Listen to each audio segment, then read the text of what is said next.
The first thing anyone noticed was the silence. Not the peaceful kind, not the quiet of a resting room or a calm afternoon, but the heavy, suffocating silence that hangs when hope has quietly started to die. 31 doctors had come and gone, each leaving behind charts, theories, prescriptions, and apologies. Machines hummed gently in the bright daytime hospital suite, their steady beeps acting like a countdown no one wanted to acknowledge.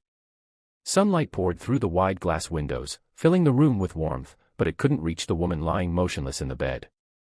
Arya Voss, one of the most powerful CEOs in the country, had built an empire from nothing. She had led companies through collapse and turned them into global giants. She had stood on stages in daylight conference halls and inspired thousands with her resilience. But now she lay still, her strength replaced by confusion, her confidence swallowed by an illness no one could name. And if you believe that sometimes the smallest voices can change the biggest destinies, take a moment right now to like, comment, share, and subscribe to Stories That Matter, because stories like this remind us that kindness and second chances still exist in this world. The hospital room was filled with the scent of antiseptic and quiet tension. Doctors reviewed charts near the doorway while assistants whispered updates into tablets. Specialists had flown in from across continents. Neurologists, immunologists, infectious disease experts, all had examined Arya. None had answers. Her condition was worsening.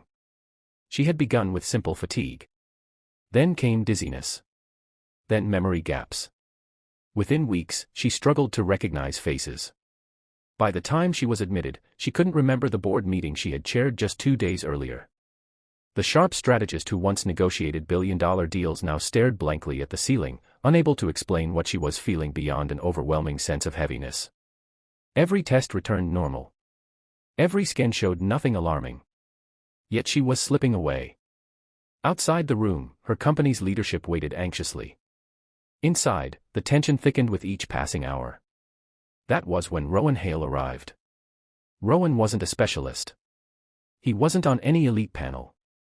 He was a general nurse assigned to the wing for the week, filling in during a staffing shortage. A single father raising triplets on his modest income, Rowan's life was built on routines, responsibility, and quiet resilience. His mornings began before sunrise, preparing breakfast and braiding hair before school. His evenings ended with bedtime stories and homework help. His world was small but full. On this particular afternoon, he brought something unexpected with him, his daughters. The daycare had closed early, and with no one else to watch them, Rowan had received special permission to keep them in the staff lounge during his shift. Mira, Sienna, and Lark were 7 years old and inseparable. Identical in appearance but wildly different in spirit, they were bright-eyed, endlessly curious, and observant in ways adults often overlooked. By midday, they had grown restless in the lounge. Rowan, finishing his rounds, decided to walk them briefly down the quiet corridor to stretch their legs. He reminded them gently to stay calm, to be respectful, to speak softly. The girls nodded seriously, their small hands clasped together as they followed him. They passed several rooms, sunlight streaming across polished floors. When they reached Arya's suite, Rowan paused to check her monitor. The girls stood quietly behind him. Inside, the CEO lay propped against crisp white pillows, staring toward the window but not truly seeing the world outside. Her blonde hair fell loosely across her shoulder, and her once alert eyes seemed distant. The triplets watched in silence. Children have a way of seeing without the filters adults build over time. They noticed the way Arya's hands rested stiffly at her sides. They noticed the faint tension in her brow. They noticed the stillness that didn't feel natural. And then Mira stepped forward slightly, her voice soft but clear.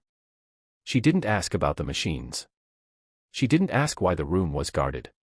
She simply asked one question. She asked if Arya's shoes felt tight.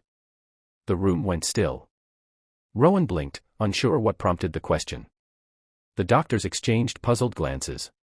But Mira continued gently, explaining that sometimes when she felt strange or tired, it wasn't because she was sick, it was because something was pressing too tightly somewhere, making her feel heavy and slow.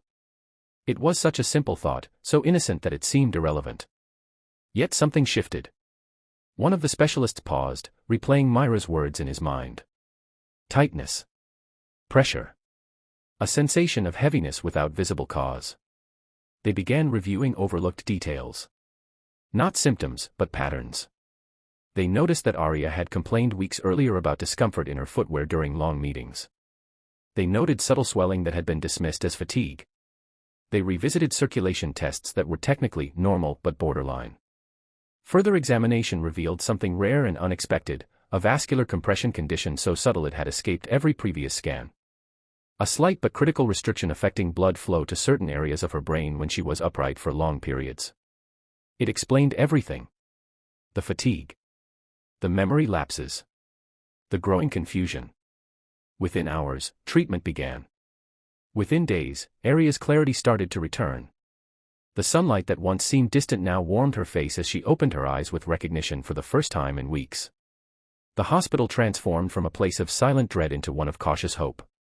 Rowan returned to his routines, never expecting recognition. To him, the moment had been nothing more than a child's innocent observation. But Aria remembered. She remembered the question. She remembered the voices. She remembered the presence of the men standing quietly behind them, offering nothing but patience and kindness. Recovery was slow but steady.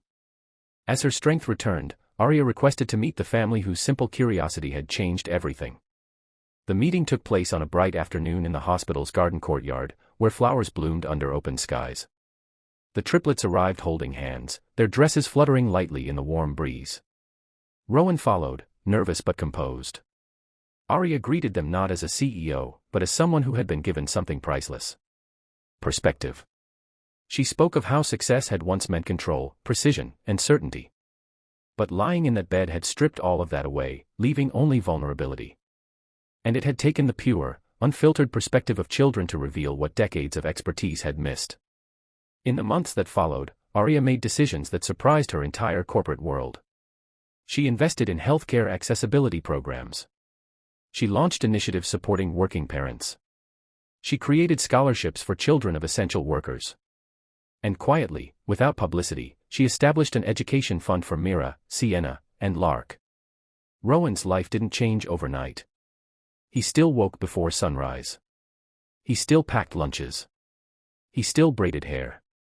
But the world around him shifted in subtle ways, in opportunities, in stability, in hope. More importantly, the girls learned something lasting. That their voices mattered. That kindness didn't need permission. That even the smallest question could carry extraordinary power. Now, before this story comes to a close, take a moment to comment and share your thoughts, because sometimes sharing a story can inspire someone else to believe again. Years later, Aria would stand once more in daylight before a large audience, stronger than ever. But this time, her message was different. She spoke not of dominance or strategy. She spoke of humility. She spoke of listening. She spoke of the day when 31 experts searched for answers, and found none, until 3 small girls asked a question no one else had thought to ask. And if this story touched your heart in any way, don't forget to like, comment, and share, because stories like these remind us that sometimes hope doesn't come from brilliance or power. Sometimes, it comes from curiosity. From compassion. From the quiet courage to simply ask.